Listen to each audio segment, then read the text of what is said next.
പരിശുദ്ധാത്മാവുമായ സർവേശ്വര എന്നേക്കും. വിശുദ്ധ പൗലോസ് ശ്ലീഹ കൊരിന്തോസുകാർക്ക് എഴുതിയ രണ്ടാം ലേഖനം. കർത്താവേ, ആശീർവദിക്കണമേ. ഞങ്ങൾ ജീവിക്കുന്നത് ജഡത്തിലാണെങ്കിലും ജഡക പോരാട്ടമല്ല ഞങ്ങൾ നടത്തുന്നത്.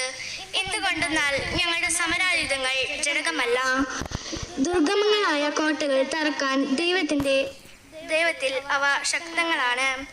ദൈവത്തെ പറ്റിയുള്ള അറിവിനെതിരായ വാദമുഖങ്ങളെയും ഔദിത്യപൂർണമായ എല്ലാ പ്രതിബന്ധങ്ങളെയും ഞങ്ങൾ തകർക്കുകയും ക്രിസ്തുവിനെ അനുസരിക്കേണ്ടതിന് എല്ലാ ചിന്തകളെയും കീഴ്പ്പെടുത്തുകയും ചെയ്യുന്നു.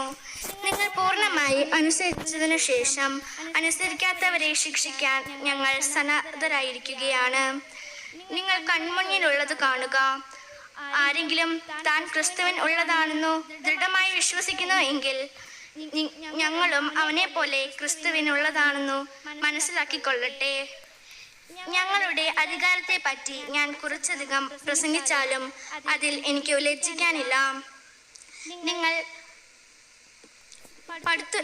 പടുത്തുയർത്താനാണ്, നശിപ്പിക്കാനല്ല കർത്താവ് ഞങ്ങൾക്ക് അധികാരം നൽകുന്നത്. ലേഖനത്തിലൂടെ നിങ്ങളെ ഭയപ്പെടുത്തുന്നവനായി എന്നെ നിങ്ങൾ കണക്കാക്കരുത്. എന്തെന്നാൽ ചിലർ പറയുന്നു, അവന്റെ ലേഖനത്തിൽ ഇട്ടുറ്റതും ശക്തവുമാണെന്ന്.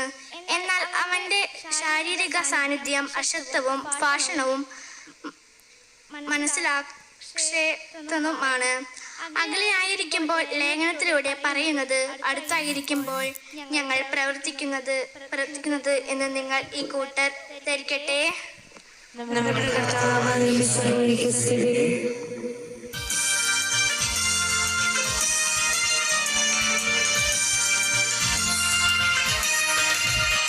ഹല്ലേലൂയ.